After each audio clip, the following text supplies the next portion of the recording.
Welcome dear students. Now we are going to start with chapter number 3, that is circle. Okay. Now we have finished chapter number 1, chapter number 2. Now this is chapter number 3, which is again an important chapter for you for your board exam. Now the concept of circle is there to you since from your 5th standard. Now let us see more about it. Now what is the definition of circle? So last year in algebra you learned about the set. Okay, set is nothing but what? Collection of points. So here we are defining circle with the help of set theory. What is the set theory? Now let us see how it is. Now definition of a circle. It is collection of points. See, circle is nothing but a collection of points. All the points are drawn, and then you'll find that when the points come very closer to each other, it is going to form a circle. But there is some pattern. What is that pattern? It is a collection of points. Each point is equidistant from a fixed point.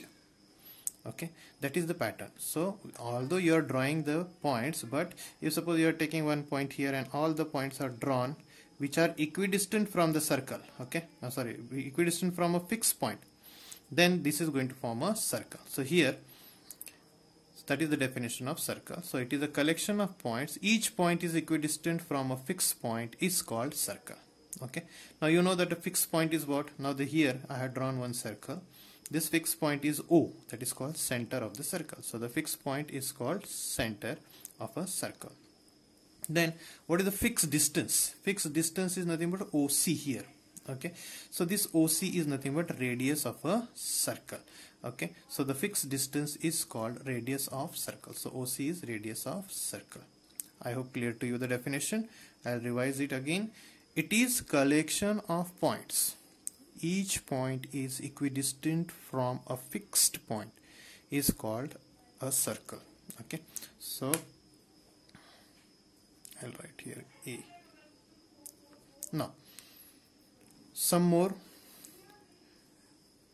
From figure you can see that DE, you know DE is called chord.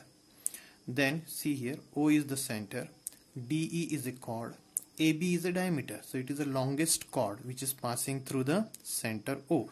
So AB is a diameter, OC is the radius. So I hope clear to you. These basic concepts are already known to you since from your 8th standard, 9th standard you have learned more about it. Now 9th standard you learned some concepts. Now these concepts we are revising it. Now you know this is a circle with center O. AB is a chord and a perpendicular is drawn from O to the center to the chord. So what is the theorem says? A perpendicular drawn from the center to the chord bisects the chord. So here OM is perpendicular to AB. So it bisects the chord AB, that is AM is equal to MB. Okay. Now converse is also true. This you all learnt in 9th standard. Converse is also true. The segment joining the center of the circle. The segment joining the center of a circle to the midpoint of its chord is perpendicular to the chord. See, previously we said that a perpendicular drawn. Now we are saying that a segment joining the center and the midpoint of the chord. Center and the midpoint of the chord, then this segment OM is perpendicular to the chord. Okay, this is from your 9th standard. Now second property. Congruent chords of a circle are equidistant from center of the circle. So congruent. Now here say AB and CD, these are congruent chords. Now if you draw a perpendicular from O to AB, that is OY and OX. So here you will find that chord AB congruent to chord CD, then segment OX congruent to segment OY, or segment OX equal to segment OY. This shows that congruent chords are equidistant from the center of a circle. Converse is what? If the chords of a circle are equidistant from the center. Chords of a circle are equidistant from the center of a circle are congruent. Means if these chords AB and CD are equidistant from the center, then these two chords are congruent. So converse is also true. So now I'll repeat it. If AB and CD are congruent, then they are equidistant from the center. If the two chords are equidistant from the center, then they are congruent. Okay. Now let us come some basic concept of circle, that is secant and tangent. Now tangent, what do you mean by a tangent? So suppose this is a circle with center C. Now you'll see the line M is touching the circle at point P. Okay. So what is a tangent? A line and a circle have one common point. So this is very important. A line and a circle have one common point is called tangent to the circle. So here only one point is common. So this is called tangent to the circle. So you can draw n number of tangents to the circle. Now what do you mean by secant? Secant is what? Now here if you see line L which is intersecting at 2 points, say A and B. Okay. So here this line L is called secant. So how to define? A line and a circle have two common points. So see here A and B are two common points is called as secant. So secant and tangent, there is basic difference. Tangents that touches the circle are having only one common point, and secant is having two common points. Okay. So like this you have to remember. So tangent and secant. Okay. Now let us see some more concept. Now you got one theorem. Okay. Proof is not needed, so I am not proving it.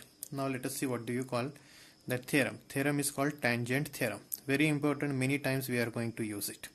Now here if you see a circle having a center P and line L is tangent to the circle at point P. Okay. And you have joined OP. Now what the theorem statement? Statement is a tangent at any point of a circle is perpendicular to the radius at the point of contact. I'll repeat. A tangent at any point of a circle. Now here line L, tangent at point P, any point, okay, is perpendicular to the radius. Say OP is the radius and which is perpendicular here. So tangent is always perpendicular to the radius. That is the statement of a theorem, and we did not have to prove it, so I am not proving. So I'll repeat again. A tangent is perpendicular to the radius. So here line L perpendicular to segment OP. So what is the converse of it? Converse is a line. We are not saying tangent to line L. Line L. A line perpendicular to the radius. I will repeat. A line perpendicular to the radius at a point of contact on the circle, then it is going to be a tangent. A line perpendicular to the radius at point on the circle is tangent to the circle. Okay, so we are saying line perpendicular to OP means this line is tangent to the circle. Okay, that is called converse of tangent theorem. So you have to remember this always. Now next basic concept is tangent segment. What is tangent segment? So suppose here is circle with center A. Now we are having some points maybe inside the circle, some points outside the circle. Okay, so here D point is outside the circle. Okay, then you have drawn two tangents, say DQ and DP. Okay, these are the two tangents, and here we have drawn one point that is from center to the point outside this circle. So the segment DP and segment DQ is called as the tangent segment, because this is a part of a tangent, correct or not? DP is a tangent, so the segment DP and segment DQ is tangent segment. Okay, so this you have to remember. So the segment PD and segment QD are called tangent segments. Now based on this we are having one theorem, and which is always coming in exam. Frequently they are asking this type of question for 2 marks to 3 marks. Okay, now let us see what the theorem is. Now here is the theorem, tangent segment theorem. So here you will see that the same diagram is there, but here we have joined AP and AQ. Okay, and point D is outside. Now this is the activity in your textbook, but I have proved it in terms of theorem. Now you can fill up the activity later on. So tangent segments drawn from the external point to a circle are congruent. So here tangent segment DQ and DP. These are the tangent segments, and you have to prove that DP is congruent to DQ.